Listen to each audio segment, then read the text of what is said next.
So he does the special, and predictably, people like it. Critics often don't. Rotten Tomatoes isn't as bad as the last one, but it's the same sort of thing, which is high audience scores, low critic scores. I read one of the critic scores because I was curious. And one of the lines is about, because he has a large section on trans people. Some people feel like it's friendly joking. Some people feel like it's attacking.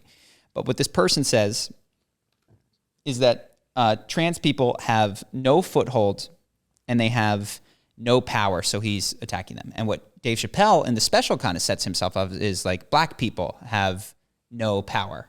And I just noticed that there is this race in modern society, and I think probably for a long time, to be weak. Like to portray oneself as beleaguered.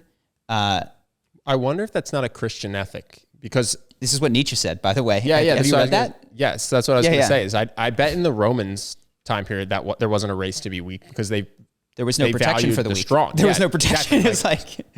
So if people don't know, the quick version is that a theory is that Christianity came out of being an antithesis to the Roman philosophy. Romans were about strength and power, and obviously a lot of people in the empire weren't doing well, so that ethos did not appeal to them. So Christianity came out of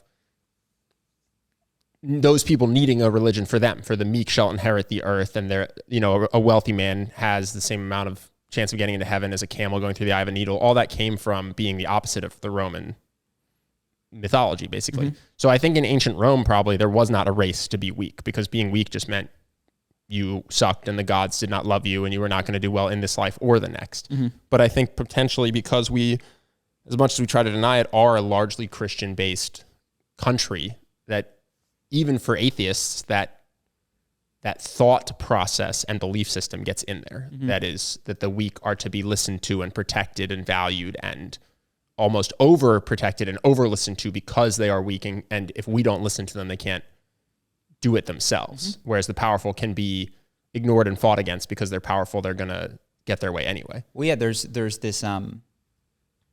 There's whatever the ethic is, it's like with weakness comes power. With being able to claim that someone has been mean to you puts you in a position of power over them, because now you get to return that and they can't do or say or... Which wasn't always the case. When I was growing up, saying that a bully was mean to you just got other kids to bully you because you were too weak to protect yourself. Yeah. So I think that's a even in a Christian country, it seems like it's becoming ethic, more and more that a kid on a schoolyard could possibly use the fact that they were being bullied as a position of power is mind-boggling. And I think it does happen today. I think you say, this person's bullying me and they're calling me gay, and then people will come to your aid, like even your peers. You don't even need to get a teacher necessarily. Mm-hmm. That would never, ever have happened when I was growing up. Yeah.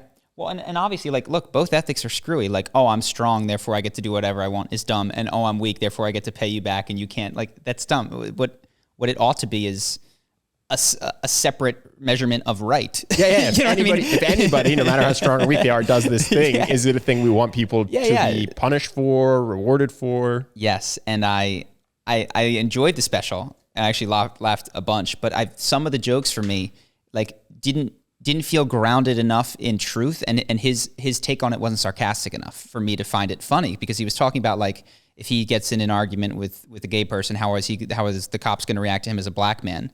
And I was like, you have $50 million, you're Dave Chappelle. Like, what are you talking about? And it wasn't said sarcastically. Mm-hmm. And so I was like, I can't connect with the basis of this joke because the cop's going to ask for your autograph. I can't get into this at this. Yeah, I think his childhood has deeply affected him. And I don't think he's updated necessarily for his wealth and fame. His personal position of no cop's going to fuck with you, man. When was the last time a cop fucked with you? Like, there was just parts where I was just confused as I watched this. I was like, I don't know how you crafted this scenario and didn't frame it as something that was just totally silly absurd, in which case I could have got on board and laughed along with it. But yeah, just that ethic of, again, it's not that we need to return to the ethic of strong is better. It's that we want to return to an ethic of like, hey, let's forget who's strong. Let's forget who's weak. Let's have independent criteria for judging how we resolve our differences, independent of who is weak and strong. And I think that actually is how a lot of people, it's the shortcut. And I realized I did it back in the day. So like, without knowing a ton about Israel-Palestine, I still don't. As a college student, I sided with Palestine because the Palestinians were the smaller of the two, and Israel was stronger. And I didn't know anything about it. And also that was the social thing to do. Today, I don't have an opinion on it because I go, okay, Israel's got more than Palestine, the other thing. But also, interestingly, at the time, the counter to what I was saying was not, no, that's not true for XYZ reasons. It's actually Israel's weak because all of the other nations around them add up together to be stronger. And it's like no one is talking about, or very few people were talking about right, wrong, that sort of thing. And I guess it's just it's a heuristic that people have learned implicitly to use, which is find whoever in some interaction lacks strength and assume that they need protecting, advantage, and are justified in their action. Well, I think Israel and Palestine gets people confused for two reasons. One is it's been happening for a very long time and no one knows all of the events. And so depending on where you draw the line, you say, let's start keeping track of what happened from this year. Oh my God. Well, the first horrible thing that happened was done by Palestine. Well, let's do it by this year. Well, the first horrible thing that happened was done by Israel. And so they don't actually know enough to even know what precipitated the thing that they didn't like. And my understanding is that both parties have done some shitty things. And then the other thing that's happening that makes it difficult is Palestine isn't necessarily a united thing. And so maybe you're negotiating something with one group and another group does something. And it kind of fucks up what you're trying to work towards, which is peace. And some people want a two-party state and some people don't. They want to push Israel to the ocean. And I'm sure in Israel, some people want a two-party state and some people say, no, fuck all these people. And so you have multiple parties representing it. And so you go, well, when you're saying I'm pro-Palestine, like, well, you're probably not pro-Hamas. So what do you mean when you say Palestine? You're pro the Palestinian people being safe and having a place to live. I think everybody is pro that. And if you say you're pro-Israel, you're probably not pro every single thing they've done. And so, that issue is just one where no one seems to really know all the details, but has a strong opinion anyway, because of some small portion of knowledge that they have. Yeah.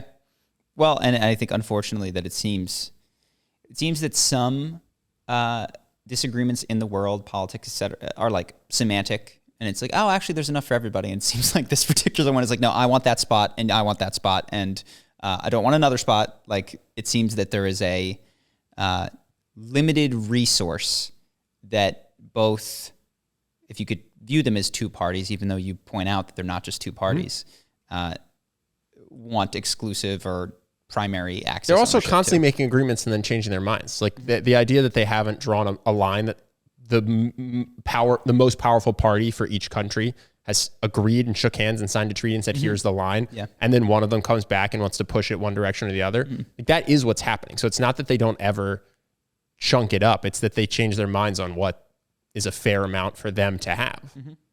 Yeah. And that is the same problem that you pointed out before, which is like maybe that one guy who made the agreement was cool with it forever, but he doesn't represent everyone. And like, and things. Well, they don't have a centralized government in the way, like, and I think this is the tough part with the amorphousness of Palestine. Like Canada isn't trying to take parts of Michigan because there's just this long-standing imaginary line that we have. And because there's one US government and one Canadian government. But it is akin to that. It's akin to drawing the line and saying, hey, we actually want a little bit of what's happening up in Canada. So just give us a little bit more. But that conversation never happens because it's considered absurd for us because the lines existed for so long and there's only two governing bodies interacting. But even when the people in the Palestinian government try to do something, there's just other factions in Palestine that don't agree with it. Freedom fighters or terrorists, depending on who what side of the aisle you're on. But it makes it really hard to have the line be permanent enough to then set in and just be like any other country where it's considered a war if you try to take more than your imaginary line. And well, the agreement is tacitly understood between US and Canada on both sides, even though that border was not always fixed. You know what I mean? There was probably a time of skirmishes on either side or people trying to figure out territories or settle in. Are you saying Los Angeles was not always part of the United States of America? I was driving. Where were we? Just looking at all of the Spanish named I was just at Trancas Park. Yeah. And I was just like, this is Mexico. Yeah. Hope that you guys enjoyed that clip. If you want to see more like this and have us do more podcasts, we are 100% funded by our generous patrons. And if you'd like to contribute, there's a link in the description and we'll have one pop up on the screen right here so that we can do more podcasts where we have fun conversations and hopefully some deep ones like this. Either way, hope that you enjoyed the video and I will see you in the next one.